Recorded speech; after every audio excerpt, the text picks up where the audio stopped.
Ethiopia's fair, lawful and win-win resolution for GERD panic of Egypt and Sudan. Ethiopia started the greatest project of its kind in 2011.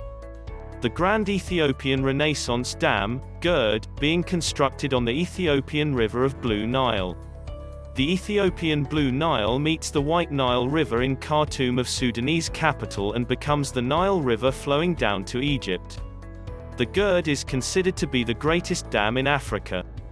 The reservoir of GERD is most likely to be larger than Greater London with an overall capacity of 74 billion cubic meters. Once completed, it is anticipated that GERD will generate a huge 6,000 megawatts of electricity power. The $4 billion dam goes to the heart of Ethiopia's economic as well as commercial desires. Initially, Ethiopia attempted to fund this big project through international financial institutions. However, Ethiopia's plan failed mainly due to the fear of geopolitics of the region. Hence, the country committed to execute its ambitious project without delay and opted for Plan B funding source. The cost of this huge dam of Ethiopia has been funded by its own people and its own resources. The whole nation united to build and fund this magnificent dam on its own mobilized resources.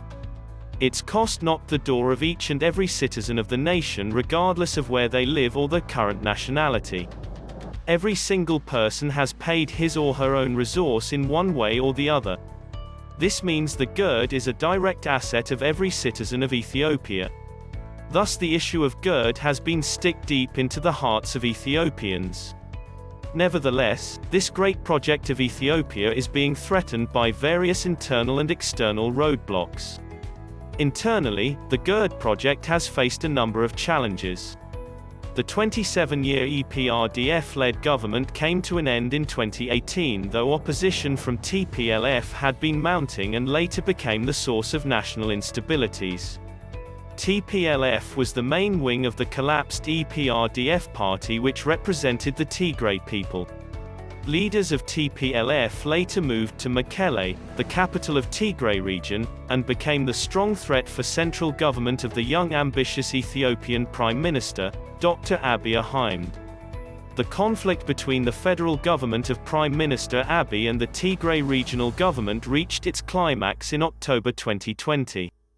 The central government launched its law enforcement task after a reported attacks of Tigray Region Special Force on Northern Military Command and the confirmed Mai Kadra genocide. It took 3 weeks to take under control the conflict and remove the TPLF leaders from their offices. But some sort of law enforcement tasks still remained in a bid to satisfactorily restore the peace and rebuild the conflict-devastated region of Tigray. So, the government is obliged to shift its attention and its scarce resource from the GERD project for this law enforcement purpose. Furthermore, unnecessary clashes and killings of innocent people in different parts and regions of Ethiopia has been a great setback for the government of Prime Minister Abiy and his dynamic heartfelt ambitions. External threats. The GERD construction has been viewed differently by the downstream countries of the Nile River, Sudan and Egypt. This has been the source of tension since the initial stone was laid back in April 2011. Discussions have been undergoing and fundamentals of the dam have been agreed. However, modalities of the filling of reservoir have yet to be reached in agreement. Why is the GERD construction so controversial? Ethiopia strongly states that the completion of the GERD according to its plan is crucial to its economic development as well as power generation for its 65% non-electrified population. Ethiopia has no intention of quitting its plan of construction, though the pressures coming from both Sudan and Egypt, as well as the international bodies, have been unfairly tough.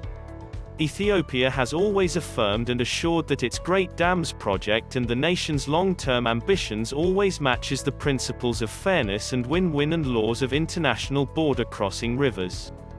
Ethiopia has never engaged itself with any undertakings that adversely affected its neighbors and the African continent or the international communities.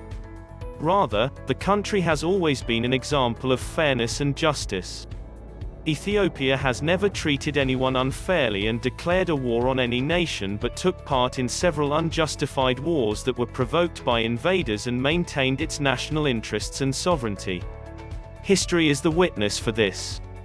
Unfortunately, the Ethiopia's act of good faith, fairness, lawfulness and win-win resolution for the mounting tensions of the Horn of Africa is far yet to be understood by Egyptian and Sudanese authorities as well as most international communities. The dam's reservoir filling time is also carefully and fairly scheduled to take place during the rainy months of June through August. This has immediate positive impacts for concurrently flood-affected parts of the Sudan. This is a simple example of mutual benefit. The full execution of GERD project apparently brings numerous benefits not only for Sudan or Egypt but also for other East African neighboring nations consisting of South Sudan, Kenya, Djibouti and also Eritrea through export of power created by the dam. Nevertheless, Egypt afraid that the dam can limit the access of 90% of its water source, which Ethiopia has repeatedly explained that this has never been the case and should not be the reason for the concern. Furthermore, the Cairo government continued its fierce international lobbying activities on one hand while intimidating Ethiopians on the other. Egypt has repeatedly threatened Ethiopia and warned that it will fight Ethiopia and would blow the GERD. This is like biting a breastfeeding mom. We don't believe that Ethiopia deserves this. We don't either believe that it would help anyone and resolve the problem on ground.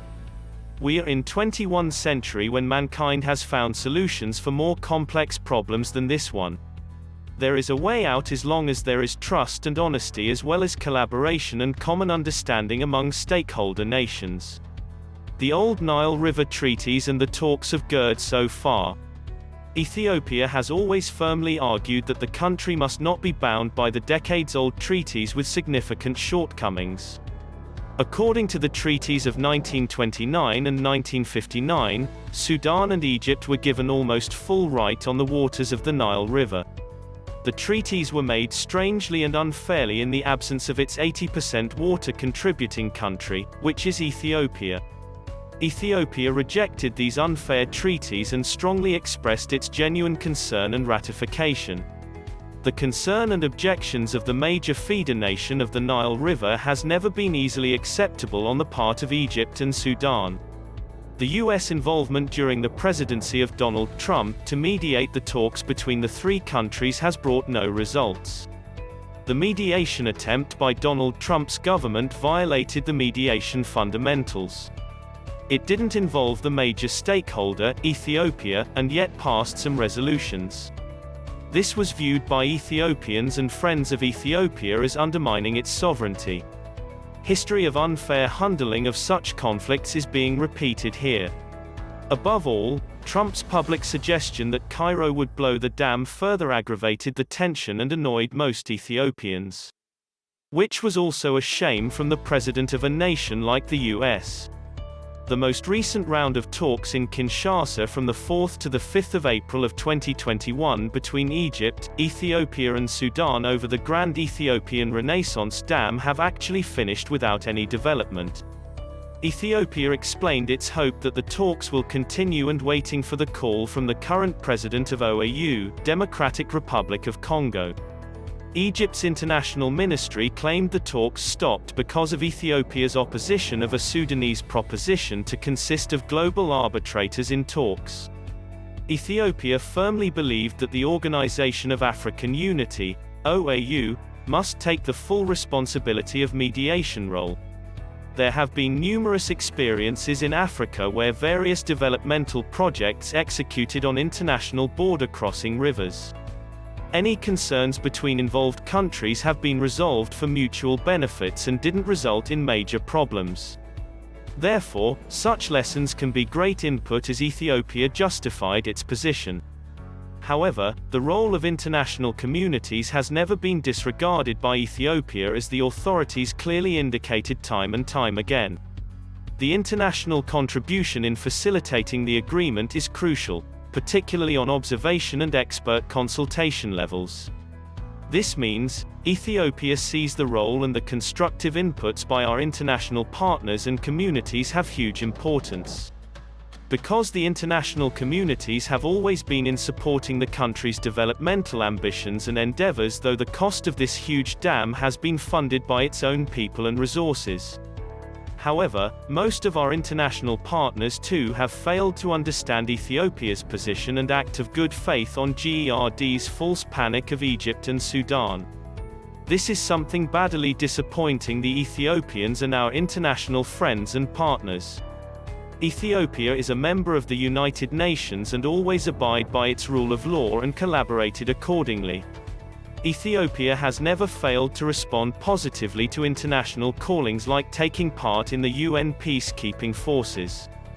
Have we done anything wrong in our duties or failed to abide by any rule of law?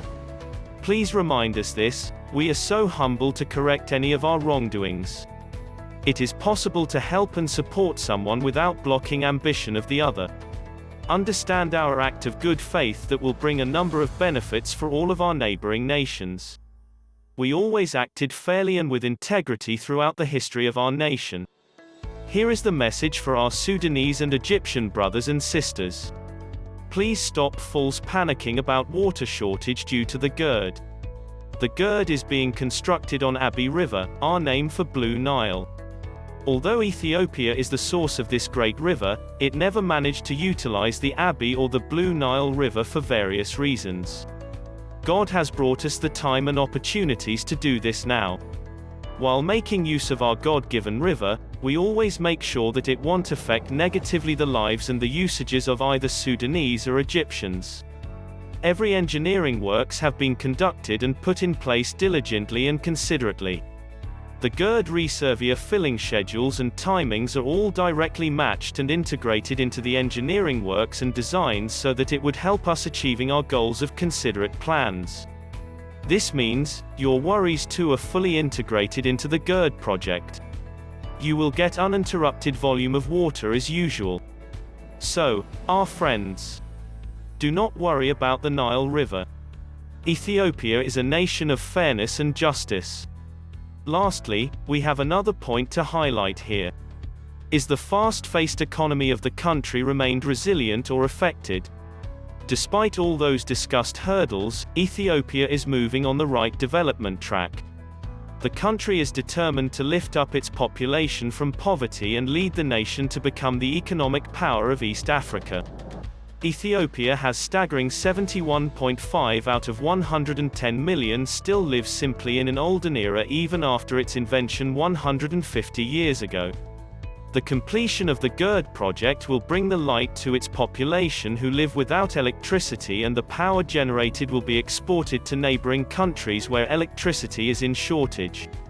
In addition, the subsequent developmental projects intended to be implemented on the adjacent parts of the dam will also have multiplier effects which will bring life and hope to many Ethiopians.